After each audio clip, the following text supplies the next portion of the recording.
Hello வணக்கம், இது உங்கள் சிவி ஜோன். சொல்லாமல் எப்படி இருக்கீங்க? இப்போ பார்த்தீங்கன்னா அந்த ஒரு ப்ராங்க் இன்னும் கண்டினியூ ஆகிட்டு இருக்கு. ஆனால் 3 பேரும் எப்பா அநியாயம் பண்ணிட்டீங்கப்பா. காலையிலேருந்து வந்து ஹீரோஸ் இந்த இந்த பர்டிகுலர் செக்மெண்ட்டுக்குன்னா அப்படி கண்டிப்பாக வந்து பிரவீன், அதுக்கப்புறம் நம்மளுடைய கமருதீன் கண்டிப்பாக சொல்லி ஆகணும். செம்ம பரபரப்பாக கொண்டு போனாங்க. அவ்வளோ தத்ரூபான நடிப்பு. இதுக்கு முன்னாடி சீசனில் பார்த்தீங்கன்னா ராணா வந்து ஒரு நடிப்பு நடிச்சிருப்பார் ஸ்கூல் டாஸ்கில் ஒரு ப்ராங்க். ஆனால் அதை ரொம்ப நேரம் கேரி பண்ணியிருக்க முடியாது. டக்குன்னு சிரித்து இதெல்லாம் ப்ராங்க்னு முடிச்சிருப்பாங்க. ஆனால் இவங்க பார்த்திங்கன்னா கைத்தெறிந்த நடிகர்கள்ன்றது நம்மளுக்கு ப்ரூவ் பண்ணிட்டாங்க. இப்போ என்னென்னா இந்த நடிப்பு சம்பவத்தில் வந்து பார்த்திங்கன்னா 4 பேர் 4 விதமாக பேசுவாங்கன்னு சொல்லுவாங்க பார்த்தீங்களா. அந்த மாதிரி வந்து இந்த பக்கம் வந்து ஒரு பக்கம் திவாகர் அவன் மேலே தான் தப்பு, இவன் மேலே தான் தப்பு.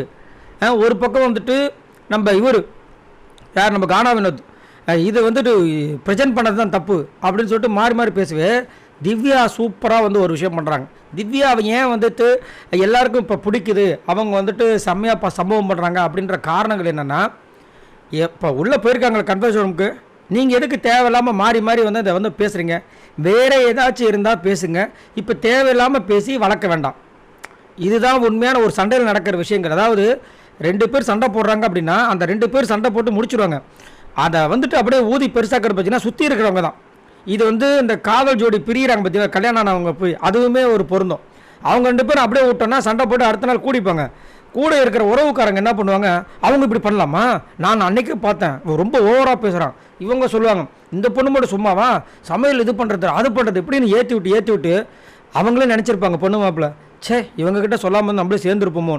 கட்டாயத்தினால பிரிகிற விஷயங்களாக போயிடுது. இதுதான் வந்துட்டு இங்கே இந்த திவ்யா அழகாக சொல்கிற மாதிரி அங்கே ஒருத்தவங்க வந்துட்டு அவங்களுடைய விஷயங்கள் அது அவங்களது. நீங்கள் எதுக்கு தேவையில்லாமல் பேசி அதை வந்து வளர்க்குறீங்க, கொஞ்சம் ஓரமாக போங்க அப்படின்னு சொல்கிற மாதிரி சொன்னாங்கன்னா சான்ஸ் இல்லை. அந்த மாதிரி இருக்கும். அதில் திவ்யா உண்மையிலே வந்து அந்த மெச்சூரிட்டி. அதேமாதிரி கமருதீன் கிட்ட போய் அழகாக சொன்னாங்க, நீ வந்துட்டு இந்த மாதிரி பண்ணலாமா, உனக்கு கோவம் எங்கேருந்து வருது, உனக்கு ஒரு லைஃப் இருக்குது, அவ்வளோ அழகாக பேசுனாங்க. அதுதான் அந்த பதட்டப்படாமல், அழலை, டென்ஷன் ஆகலை. அந்த டென்ஷன் இருக்குது, கோவம் ஆகாமல் அழகாக அந்த நிதானம், அந்த கோவத்தில் நிதானமாக பேசுகிறாங்க பார்த்தீங்களா. அது உண்மையிலே நம்ம வந்து திவ்யா பாராட்டக்கூடிய விஷயங்கள். இதை பற்றி உங்களோட கருத்தை சொல்லுங்கள். பாய் நண்பர்களே.